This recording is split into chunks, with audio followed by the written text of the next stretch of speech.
Fala galera do Nada Pedala e Corre, escolher uma bicicleta de triatlon pode ser uma tarefa assustadora. Há muitos pontos a considerar e muitas opções disponíveis hoje no mercado. Mas se você está rodando por aí em busca de uma bicicleta de triatlon e quer fazer a escolha certa, não importa se você é novo no esporte ou está simplesmente procurando atualizar a sua bicicleta para algo mais adequado, mais moderno, ou quer comprar uma bicicleta nova, fique sabendo que o mundo das bikes, assim como peças e materiais, é muito confuso e pode ser assustador em relação aos preços das peças e acessórios. Então vamos lá, bicicleta de triatlon versus bicicleta de estrada ou road.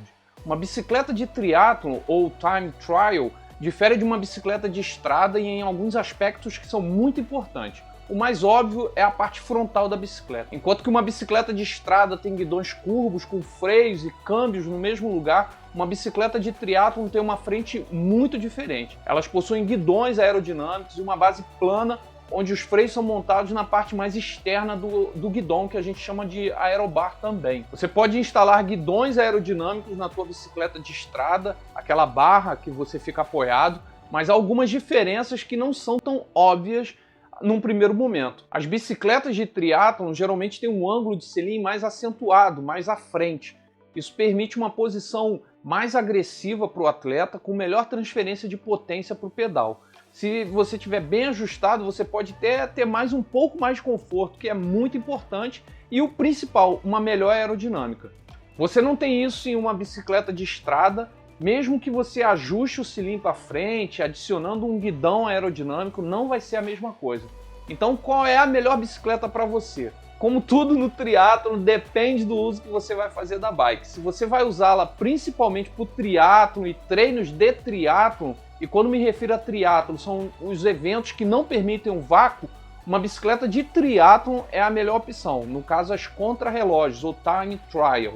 Mas se você quer uma bike para fazer provas com vácuo, distância sprint ou olímpica, rodar em grupos de pedal e participar de provas de ciclismo de estrada e às vezes fazer um triatlon, uma bicicleta de estrada será a melhor escolha definitivamente. Os preços das bikes estão cada vez mais aumentando e crescendo, impossibilitando que isso seja uma opção para a maioria de nós ter duas bicicletas. Comprar uma bike usada pode ser uma ótima maneira de você estar economizando dinheiro e você pode encontrar boas ofertas por aí, mas você deve fazer uma compra de preferência em uma loja de bicicleta ou se for comprar de uma outra pessoa que você busque referências da origem dessa bicicleta. Antes de concluir a compra, você tem que inspecionar a bicicleta para ter certeza que ela está inteira, sem danos físicos e também se não é roubada, que é muito comum você encontrar bicicletas com preço muito baixo e na realidade elas são roubadas de alguém. Então, voltando a falar da inspeção na bicicleta que você deve fazer, nem todos os danos na bike eles são visíveis, especialmente numa bicicleta de fibra de carbono. Uma pequena rachadura ali no quadro causada por uma batida pode comprometer completamente a segurança da bicicleta. A dica é inspecionar nos locais de ajuste das rodas e onde são rosqueados os parafusos e rolamentos também. Procurar por mudanças na textura e padrão de cor do quadro, que são evidências de que pode ter sido feito algum reparo naquele local. A próxima coisa que você tem que considerar na hora que você for comprar uma bicicleta é o ajuste ou o tamanho da bicicleta, o tamanho do quadro.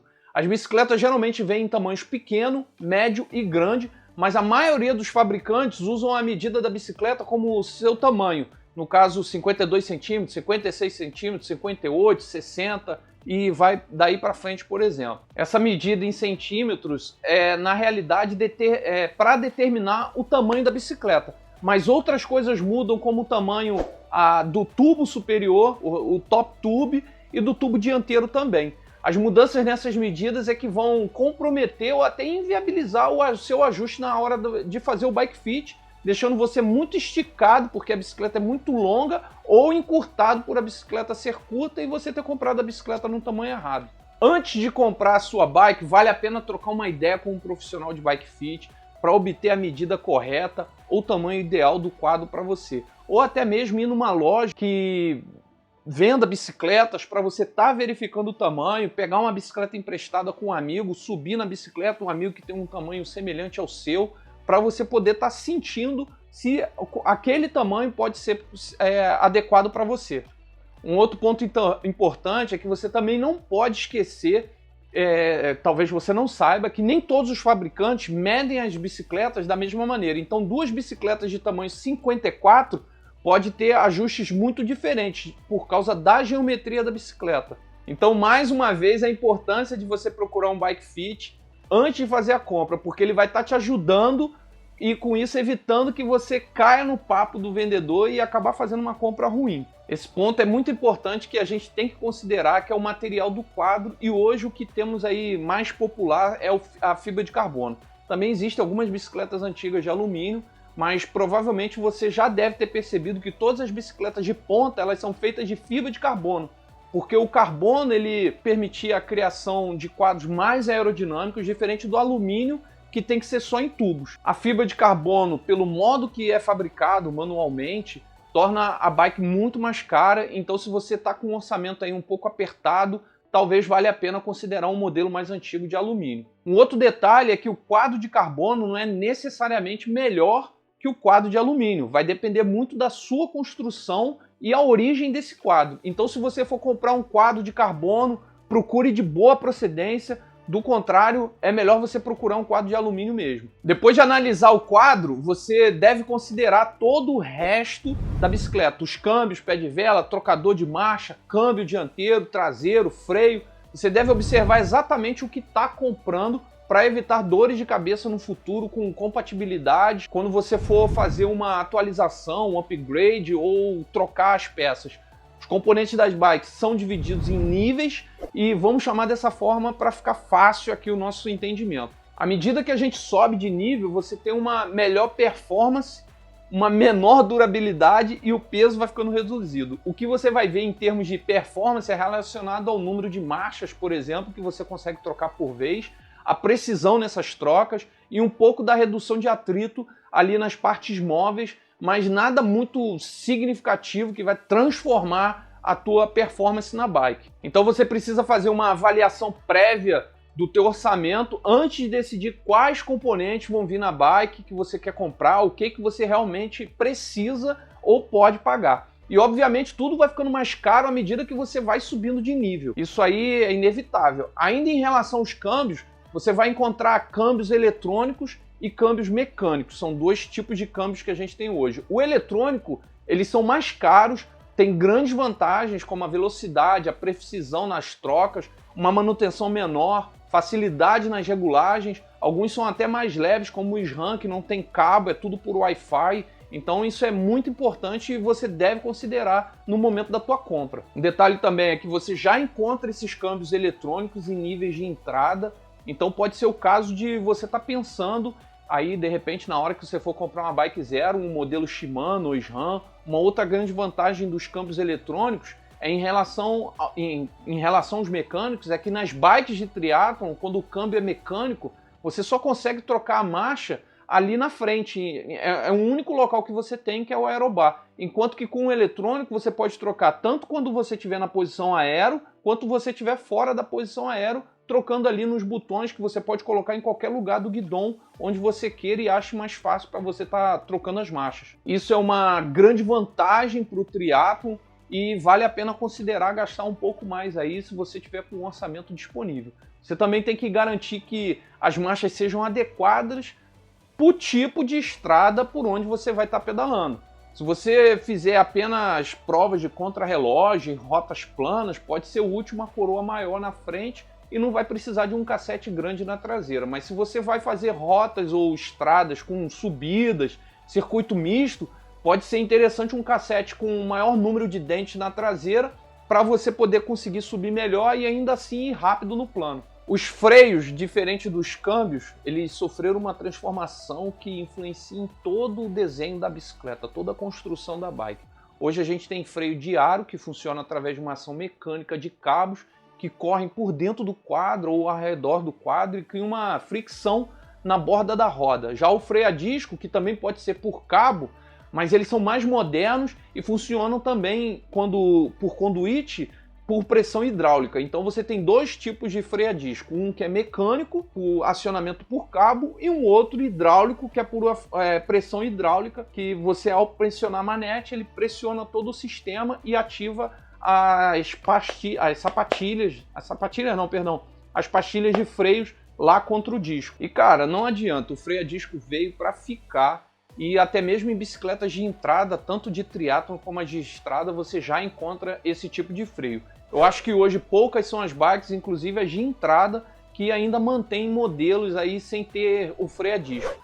Infelizmente é questão de tempo para as bicicletas com freio no aro ali deixar de existir, e não tem como a gente se adaptar, tá adaptando uma roda de freio normal, freio no aro, para uma roda com freio a disco. Botar um disco na roda e botar na bicicleta. Vou ter que trocar as rodas, inclusive. Mas apesar dessa troca toda, isso pode ser uma boa notícia para quem está procurando uma bike com um preço menor, e comprar uma bike sem freio a disco pode ser uma boa oportunidade de negócio, pagando por uma bicicleta muito boa, um valor bem mais em conta. Vale a pena dar uma boa olhada no cockpit, que é aquela parte frontal da bicicleta, onde a gente fica apoiado no guidão. Você deve observar o quanto a bike que você está escolhendo permite fazer ajustes ali no cockpit. Quanto mais ajuste permitir, mais fácil e melhor vai ser para você fazer o teu bike fit, permitindo que você fique numa posição confortável na bicicleta, seja ela de triatlon ou de estrada. Então vale a pena considerar o ajuste,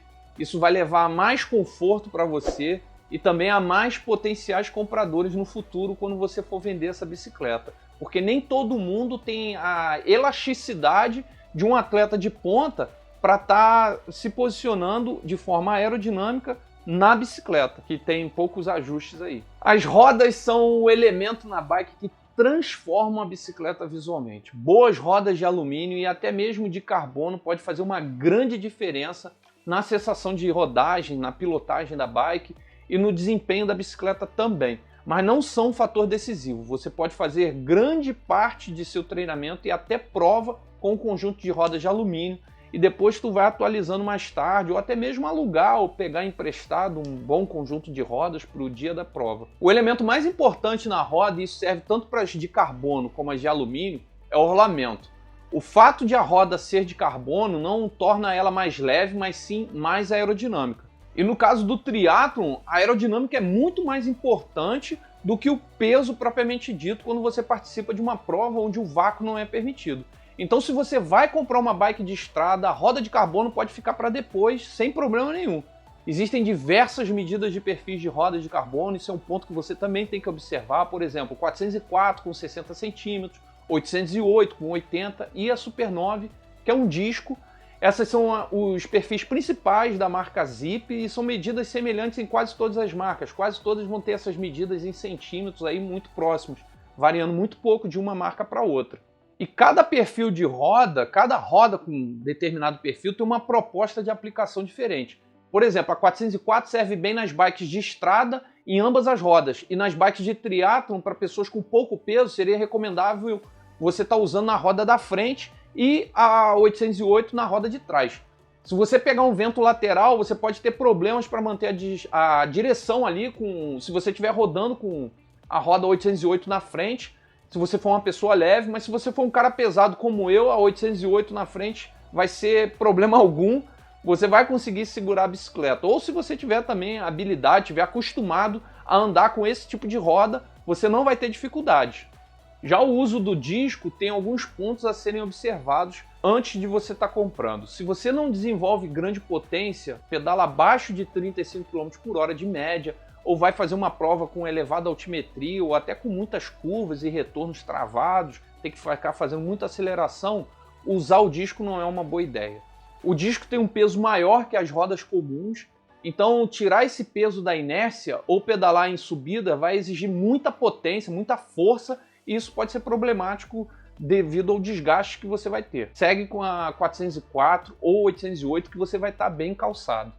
Algumas pequenas coisas que você precisa se preocupar na hora de comprar uma bike e que pode trazer muito problema é o selim. Se o selim que vem com a tua bicicleta não é confortável ali para você ficar sentado horas pedalando, não existe trocar. Eu já sofri muito com selim na minha